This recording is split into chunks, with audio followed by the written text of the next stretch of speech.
Hey! Salut à tous! C'est Alan de la chaîne Wallet Media et aujourd'hui du coup on va voir comment trouver son persona, comment entre guillemets développer une stratégie éditoriale pour construire de bons articles de blog qui intéressent votre audience et qui vous permet du coup de convertir cette audience en clients. On se retrouve juste après le générique.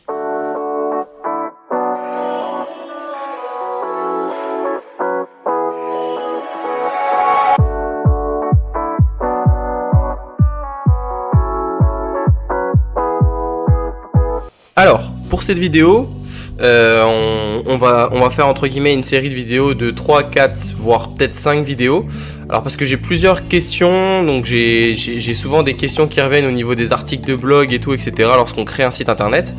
Donc ce qu'il faut savoir, c'est qu'il ne faut pas rédiger d'articles de blog au feeling en mode on ne s'est pas renseigné du tout sur la niche, sur la thématique, sur le persona. Donc aujourd'hui ça va être une vidéo sur ça, donc vraiment sur comprendre sa niche, comprendre à qui on s'adresse, comprendre notre persona, etc., etc. Donc, tout simplement, déjà, il faut bien comprendre la différence entre une niche et une thématique. Par exemple, ma niche, ça va être des gens qui adorent les animaux, qui qui ont tous un animal de compagnie, qui vont tous sortir au parc, qui, qui sont intéressés dans la protection des animaux, etc., etc. Et donc, ma thématique, par exemple, ça sera les pandas. Donc tout ce qui est vente de t-shirts, de bijoux, d'accessoires, de porte-clés et tout, etc. qui est avec les pandas. Donc entre guillemets, on va cibler ce genre de personnes. Donc pour comprendre sa niche, il faut se poser plusieurs questions. Il faut faire ce qu'on appelle un brainstorming. Donc dans un brainstorming, moi ce que je vais faire là aujourd'hui, c'est qu'en fait tout simplement je vais vous montrer un exemple concret pour que vous compreniez vraiment ce que c'est que analyser sa niche et comprendre à qui on s'adresse et donc rédiger des bons articles de blog et avoir une bonne ligne éditoriale. Donc là par exemple on se retrouve sur le site du Bricolo. Donc le Bricolo, c'est un site qui est en dropshipping, donc c'est quelqu'un qui vend des produits en dropshipping. Et si on peut bien l'observer, il n'a pas de blog. Donc si je devais rédiger son blog à lui aujourd'hui, je me poserais plusieurs questions, notamment au niveau du brainstorming. Un brainstorming, c'est entre guillemets prendre un mot. Donc là, on va prendre le mot par exemple bricolage, parce qu'on est dedans, tout simplement. Donc là, je prends le mot bricolage, et autour de ce mot, il va falloir que je trouve plein d'autres mots. Donc directement, qu'est-ce qui me vient à l'idée quand je vois bricolage? Je vois des clous, je vois réparer un meuble, je vois principalement mon père est menuisier, donc je vois plein de choses. Je vois clous, marteau, pied de biche, je vois plein de choses dans le bricolage. Ça peut très bien être de la réparation, ça peut très bien être du neuf, ça peut être plein de choses.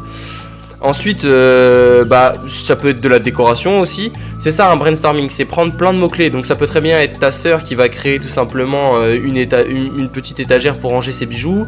Ça peut être ton père qui va tout simplement réparer l'évier parce que il est cassé, etc., etc. Ça peut vraiment être plein de choses.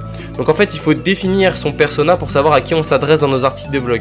Donc un persona, on va regarder le sexe, l'âge, le lieu de résidence de la personne, l'emploi qu'il a, les revenus, la catégorie sociale aussi de cette personne, les habitudes qu'il a, le mode de vie. Par exemple, moi j'ai fait une liste de personas par exemple pour le bricolage que j'ai ici. Si vous voulez, là j'ouvre quelque chose. Donc Franck qui est père de famille, il bricole que le dimanche, toujours un projet en cours, niveau d'expertise intermédiaire, construit des choses en lien avec son habitat et son logement. Et tout simplement il construit un meuble pour pouvoir boire des bières avec ses potes et tout, etc. Mais aussi on a aussi Nadia, mère de famille, qui est débutante, qui veut par exemple créer une petite étagère pour son fils pour qu'il puisse ranger ses affaires. Mais on a aussi du coup un professionnel comme José qui est maçon, carreleur, qui est vraiment un expert dans le domaine. Et donc du coup il va chercher des sujets beaucoup plus techniques. Donc nos articles de blog devront être tournés aussi vers d'autres personnes comme cela. Donc une fois qu'on a fait un brainstorming, qu'on a fait justement ces recherches de persona et tout, ce qui est bien aussi, c'est sur Google, dans bricolage, il y a beaucoup de recherches associées ou de questions. Par exemple, qui peut bricoler? Quel est le meilleur magasin de bricolage? Quel est le plus grand bricorama de Paris? Quel genre de bricolage? Comment faire pour devenir bricoleur? Pour être un bricoleur, etc., etc. Tout ça, toutes ces questions-là, ça peut être des articles de blog. C'est même des articles de blog parce qu'en plus, vous voyez très bien que Google, en fait, s'il vous le propose, c'est qu'il y a des gens qui se posent cette question. Tout simplement. Donc, c'est bien. Donc faut savoir vraiment à qui on s'adresse et bah entre guillemets, une fois qu'on sait à qui on s'adresse et à qui on va vendre nos produits, donc dans des bannières pub via nos articles de blog, donc il faut écrire des articles de blog par exemple ou acheter du matériel de bricolage, ça peut être un très bon article de blog. Et bah tout simplement on va ramener des gens qui veulent savoir où acheter, mais bah du coup nous on aura des bannières pub sur notre site qui nous dit bah voilà, là vous pouvez aussi acheter un marteau avec je sais pas une centaine de clous ici pour je sais pas 49,99. Donc il faut vraiment analyser sa niche et puis il faut vraiment avoir aussi une stratégie éditoriale. Donc une stratégie éditoriale c'est quoi? C'est tout simplement que vous allez écrire des blogs, mais il faut qu'il y ait une certaine cohérence entre chaque blog et qu'il y ait un suivi. Donc c'est pour ça que il faut prendre ce temps-là, donc 1 à 2 heures pour vraiment, si puis-je dire, bah, mettre les fondations comme un maçon. Et en fait tout simplement comprendre à qui vous vous adressez et pas écrire des articles de blog dans le vent comme ça pour voilà quoi, juste pour écrire des articles de blog et se faire référencer. Non, il faut vraiment que un article de blog égale un mot-clé et que vraiment vous ayez une ligne éditoriale, que vous adressez autant au bricoleur qui est expert, qui est maçon et tout, etc., qu'à la maman qui a besoin de construire une étagère pour son fils, qu'à ton père qui va tout simplement réparer l'évier. Donc il faut vraiment pouvoir s'adresser à beaucoup de gens. Moi j'ai un autre outil à vous proposer aussi, c'est Answers the Public. Answers the Public, ça permet de tout simplement d'éviter de se poser des questions, parce que Answers the Public, il va le faire tout seul. Donc là on est sur Answers the Public, donc là je vais taper bricolage par exemple. Hop, qu'est-ce qu'il va faire? Bah là tout de suite il va me sortir une série de questions par rapport au bricolage, et cette série de questions, c'est vos articles de blog. Donc là ça charge. Hop. Donc là voilà, là il nous pose plein de questions. Bon, faut savoir que tout est en anglais. Mais par exemple, qui a inventé le bricolage, comment utiliser le bricolage dans son travail, bricolage.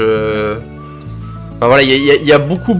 En fait, il y a plein de questions, il y a plein de propositions, il y a beaucoup de choses. Answers the Public, c'est un bon outil. Moi, j'utilise pratiquement pour tous mes sites lorsque je suis à court d'idées ou lorsque Google ne me donne plus d'idées. Donc, c'est vraiment un bon site. Et puis voilà, du coup, faut vraiment que vous définissiez ça et qu'ensuite, une fois que vous avez fait ça et que vous avez une ligne éditoriale, il faut que vous listiez du coup les thèmes. Donc voilà, par exemple, la maçonnerie, la menuiserie, la plomberie. Par exemple, là je suis vraiment dans le bricolage, mais pour votre niche, ça peut être autre chose. Les pandas, ça peut être que mangent les pandas, où se trouvent les pandas, pourquoi les pandas sont en voie de disparition, etc., etc. Faut vraiment mettre des bons sujets qui vont intéresser des gens et qui vont faire venir des gens du coup sur votre blog. Et ça, c'est très important de le faire dès le début pour vraiment comprendre votre niche et savoir. Une fois que vous aurez fait ça, il faudra planifier vos publications, donc avoir une vraie ligne éditoriale dans l'ordre. Et puis surtout faire du maillage interne entre vos articles de blog. C'est-à-dire par exemple, je suis dans le domaine du bricolage, tout simplement, le maçon, il coule du béton et tout, etc. Mais à côté, vous pouvez mettre, après que vous ayez coulé votre dalle de béton, pardon, et vous pouvez faire un deck en bois dessus. Donc là, du coup, il y aura un article de blog directement sur les decks en bois, donc qui sera plutôt du côté menuiserie, mais ça reste tout de même dans le domaine du bricolage. Donc voilà, donc ça c'était la vidéo vraiment pour que vous puissiez trouver des articles de blog facilement et surtout trouver le persona, trouver à qui vous vous adressez quand vous écrivez un article de blog. Pas écrire un article de blog au feeling comme ça. Faut vraiment que vous analysiez à qui vous vous adressez. Bon voilà, c'était Alan de la chaîne Wallet Media et puis je vous souhaite une agréable journée. Tchuss!